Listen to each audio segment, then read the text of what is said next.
السلام علیکم دوستوں، میں ساحل وارسی حاضر ہوں اپنی کہانی حضرت یوسف علیہ السلام کے ساتھ۔ اس کہانی میں ابھی تک آپ نے سنا کہ کس طرح سے حضرت یوسف کے بھائی انہیں کنویں میں ڈال کر چلے جاتے ہیں، اور اب اس سے آگے کی کہانی سنیے۔ دوستوں، حضرت یوسف علیہ السلام کنویں کے ایک سوکھے ہوئے حصے میں بیٹھ گئے اور اللہ سے دعا کرنے لگے کہ اے اللہ، میرے بھائیوں نے میرے ساتھ بہت برا کیا، لیکن میں نے انہیں معاف کر دیا۔ یا اللہ تعالیٰ، تو بھی میرے بھائیوں کو معاف عطا فرما اور انہیں ہدایت دے۔ دوستوں، یہ دعا کرتے کرتے حضرت یوسف علیہ السلام کنویں میں سو جاتے ہیں، اور تبھی ایک آسمانی فرشتہ کنویں میں داخل ہوتا ہے اور وہ حضرت یوسف علیہ السلام کو سلام پیش کرتا ہے اور انہیں جگاتا ہے۔ حضرت یوسف علیہ السلام اس فرشتے کو دیکھ کر گھبرا جاتے ہیں اور اس سے پوچھتے ہیں کہ آپ کون ہو؟ پھر وہ فرشتہ عرض کرتا ہے کہ اے یوسف، میں اللہ کا فرشتہ وحی ہوں، اور اللہ کی وحی لے کر آپ کے پاس آیا ہوں۔ آپ کے لیے اللہ کا پیغام ہے کہ آج سے آپ کو اپنے پریوار سے دور رہنا ہے اور ہدایت کے کاموں پر کام کرنا ہے۔ اللہ ایک دن آپ کو حضرت یعقوب سے ملا دے گا، تب تک آپ کو صبر اختیار کرنا ہے۔ اللہ کے حکم سے ایک قافلہ یہاں آئے گا اور وہ آپ کو اس کنویں سے نکال کر آپ کی منزل پر پہنچا دے گا، جہاں آپ کو لوگوں کی ہدایت کرنی ہوگی۔ اللہ آپ کو اس کے لیے تعویل خواب اور سبھی بھاشاؤں کے لکھنے پڑھنے کا جانکار بنا دے گا۔ اور یہ پیغام دے کر فرشتہ وحی وہاں سے چلے جاتے ہیں۔ اس کے بعد حضرت یوسف علیہ السلام بھی اسی کنویں میں دوبارہ سے سو جاتے ہیں، اور اگلے دن حضرت یوسف علیہ السلام کے 10 بھائی صحرا میں بکریاں چرانے جاتے ہیں۔ اسی وقت ایک قافلہ وہاں سے گزرتا ہے اور زوردار طوفان آتا ہے۔ اس طوفان سے رستہ بھٹک کر وہ قافلہ اسی کنویں کے ارد گرد جا کر جمع ہو جاتا ہے۔ اس قافلے کو معلوم نہیں تھا کہ اس کنویں کا پانی کھارا ہے، لہٰذا وہ پانی پینے کے لیے اس کنویں میں برتن ڈالتے ہیں اور ایک برتن میں تھوڑا پانی بھر کر باہر نکالتے ہیں۔ اس پانی کو وہ چکھتے ہیں تو کہتے ہیں ماشاءاللہ، بہت ہی میٹھا اور مزیدار ٹھنڈا پانی ہے۔ یعنی دوستو، اللہ کی رحمت سے اس کنویں کا پانی میٹھا ہو گیا تھا۔ پھر دوسری بار جب وہ لوگ برتن کو کنویں میں ڈالتے ہیں تو حضرت یوسف علیہ السلام سوچتے ہیں کہ کیوں نہ اسی برتن میں بیٹھ کر اس کنویں سے باہر نکل جایا جائے، اور وہ اس برتن میں بیٹھ جاتے ہیں۔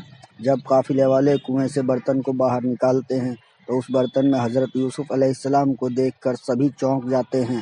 اتنا خوبصورت بچہ اب سے پہلے قافلے والوں نے کبھی نہیں دیکھا تھا، لہٰذا قافلے کے سردار حضرت ابو مالک ابن زار کو وہاں پر بلایا جاتا ہے، اور مالک ابن زار حضرت یوسف علیہ السلام سے پوچھتے ہیں کہ تم کون ہو اور اس کنویں میں کیسے آئے؟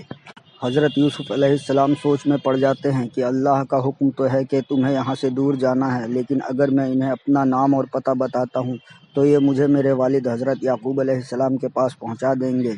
لہٰذا حضرت یوسف علیہ السلام ان قافلے والوں کو بتاتے ہیں کہ میں فرزند چاہ ہوں، یعنی اس کنویں کا بیٹا ہوں، اور اس دنیا میں اس کنویں کے علاوہ میرا کوئی نہیں ہے۔ لہٰذا مالک ابن زار یہ فیصلہ کرتے ہیں کہ کیوں نہ اسے ہم اپنے قافلے میں شامل کر لیں، اور مصر میں جا کر ہم اسے کہیں کچھ دام ملنے پر بیچ دیں گے۔ تھوڑی دور سے یہ نظارہ دیکھ رہے حضرت یوسف علیہ السلام کے وہ 10 بھائی بھی دوڑ کر وہاں پر آ جاتے ہیں اور قافلے والوں سے کہتے ہیں یہ ہمارا ایک غلام ہے جو کام چور ہے، اور کام سے بچنے کے چکر میں یہ آ کر کنویں میں چھپ گیا تھا۔ اگر آپ کو یہ چاہیے تو آپ اسے لے جا سکتے ہیں، ہم اسے آپ کو منہ مانگی قیمت میں دے دیں گے، بس ہماری ایک شرط ہوگی کہ اسے اتنی دور لے جا کر بیچنا کہ واپس یہ ہمارے گاؤں نہ آ سکے۔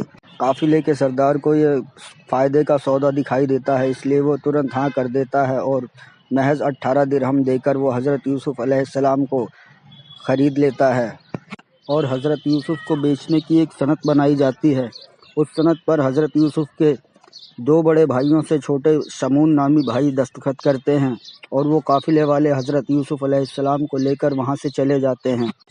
یہ قافلہ منفیس سے کچھ اچھی چیزیں اور خوشبوئیں خریدتا ہے اور لے جا کر مصر کے بازار میں بیچا کرتا تھا، اور سفر کے دوران قافلے کے سردار نے حضرت یوسف علیہ السلام کی ذمہ داری قافلے کے ایک خاص شخص کو دے دی۔ اس شخص نے حضرت یوسف کو کافی مضبوطی سے باندھ دیا اور باندھ کر ایک جانور پر لاد دیا اور وہاں سے لے کر چل دیا۔ کچھ دور آگے جانے کے بعد حضرت یوسف علیہ السلام کو اپنی ماں راحیل کی قبر دکھائی دی، اور وہ اس قبر پر سلامی دینے کے لیے چلے گئے۔ ادھر قافلے والوں کو یہ لگا کہ حضرت یوسف وہاں سے بھاگ گئے ہیں اور انہیں ڈھونڈنے کے لیے پورا قافلہ ادھر ادھر چل دیا۔ کچھ دیر کے بعد حضرت یوسف واپس آ گئے اور ذمہ داری لینے والا شخص ان پر بہت زیادہ ناراض ہوا۔ اس نے کہا کہ بھاگنے کی کوشش دوبارہ مت کرنا، اور حضرت یوسف کو ایک تھپڑ بھی مار دیا۔ اس کے بعد قافلہ آگے بڑھا اور راستے میں جا کر رات ہو گئی۔ رات میں قافلہ آرام کرنے کے لیے ایک جگہ پر رکا، لیکن جس شخص نے حضرت یوسف پر ہاتھ اٹھایا تھا اس کے اسی ہاتھ میں بہت زیادہ درد ہونے لگا۔ وہ درد سے چلا رہا تھا، قہرا رہا تھا، اسے نیند نہیں آ رہی تھی، وہ درد سے بے چین تھا۔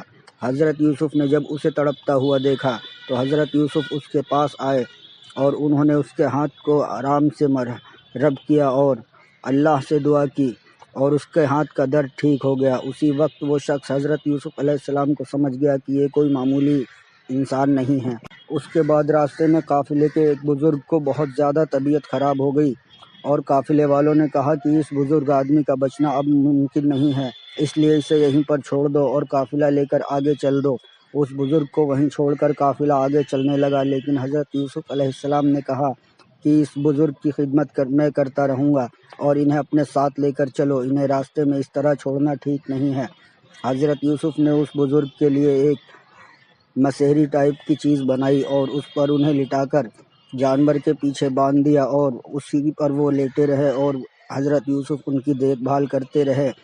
2 راتیں بیتنے کے بعد وہ شخص بالکل ٹھیک، تندرست اور خوش ہو گئے۔ پھر وہ شخص بھی سمجھ گئے کہ حضرت یوسف علیہ السلام کوئی معمولی انسان نہیں ہیں، اور اسی طرح کے کئی کرشمے دیکھتے ہوا یہ قافلہ مصر پہنچ گیا۔ مصر کے بازار میں مصر کے تمام لوگ خریداری کے لیے آئے ہوئے تھے۔ اسی جگہ پر قافلے کے مالک نے بھی حضرت یوسف علیہ السلام کو ایک طرف کھڑا کر دیا اور بولی لگانے کا انتظار کرنے لگے۔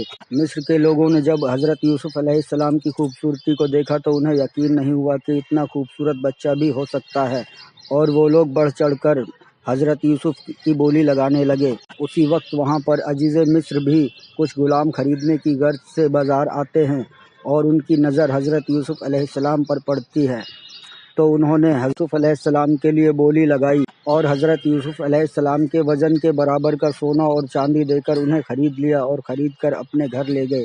دوستو، اس سے آگے کی کہانی سننے کے لیے ہماری اگلی ویڈیو کا انتظار کریں۔ شکریہ۔